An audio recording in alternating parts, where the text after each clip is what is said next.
Assalamualaikum warahmatullahi wabarakatuh. Saya akan menjelaskan tentang mekanisme pertahanan ego. Sebelumnya, izinkan saya memperkenalkan diri terlebih dahulu. Nama saya Desvita Erlinda dari kelas A 2020, Bimbingan dan Konseling Universitas Negeri Jakarta.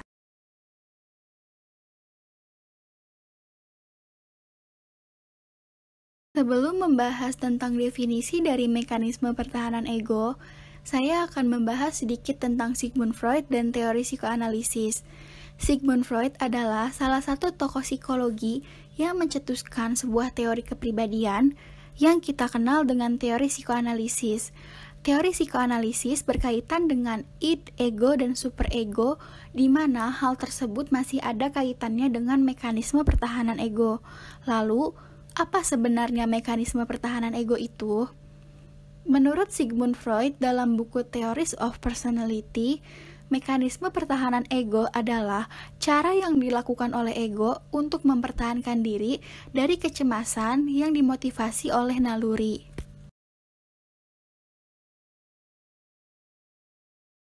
Menurut Holmes, dalam buku Defense Mechanism, Theoretical Research and Clinical Perspective, terdapat 3 fitur utama dari mekanisme pertahanan ego.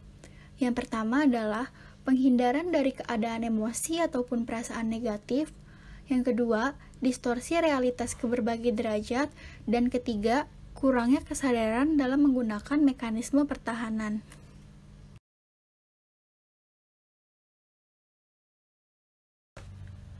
Masih dalam buku yang sama, Phelan menyatakan terdapat 5 karakteristik dari mekanisme pertahanan ego yang ia dapatkan dari tulisan-tulisan yang dikemukakan oleh Sigmund Freud. Yang pertama, mekanisme pertahanan merupakan alat utama untuk mengelola naluri serta pengaruh. Yang kedua, mekanisme pertahanan itu tidak sadar. Ketiga, mekanisme pertahanan terpisah antara satu sama lain.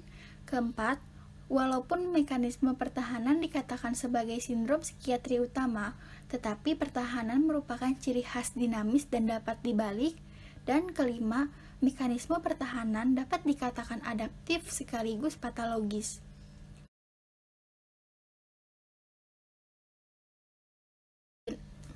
Ada beberapa jenis mekanisme pertahanan ego yang dikemukakan oleh Sigmund Freud dalam buku Theories of Personality.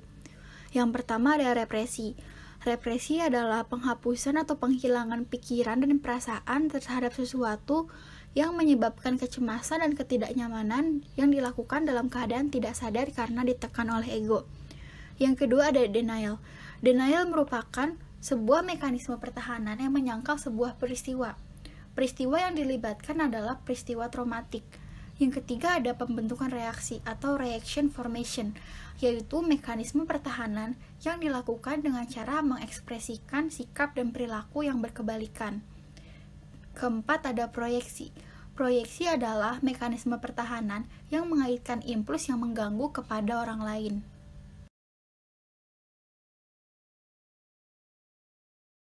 Yang kelima ada regresi.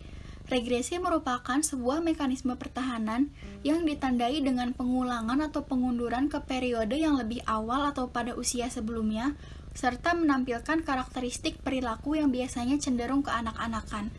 Yang keenam ada rasionalisasi, yaitu merupakan bagian dari mekanisme pertahanan dan hal yang dilibatkannya adalah penafsiran ulang perilaku agar lebih rasional sehingga dapat diterima. Contohnya, dalam salah satu novel thriller psikologi yang berjudul The Girl on the Train, terdapat seorang gadis bernama Megan. Ia dianiaya oleh pacarnya, lalu ia berkata hal itu terjadi karena salah dirinya, sehingga membuat Scott marah kepadanya. Yang ketujuh ada perpindahan. Perpindahan melibatkan pengalihan impuls id dari objek yang mengancam ataupun tidak tersedia ke objek yang tersedia. Dapat dikatakan pula, perpindahan merupakan pengalihan kekesalan atau ketidaksenangan kepada pihak lain yang bukan target sebenarnya.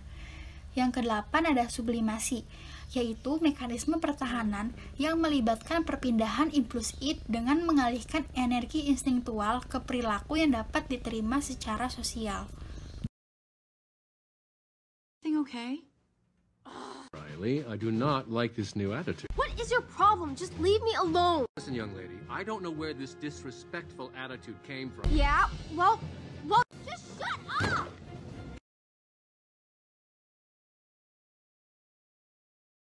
Sekian penjelasan yang dapat saya sampaikan mengenai mekanisme pertahanan ego. Mohon maaf apabila terdapat kesalahan dan kekurangan. Semoga bermanfaat. Terima kasih. Wassalamualaikum warahmatullahi wabarakatuh.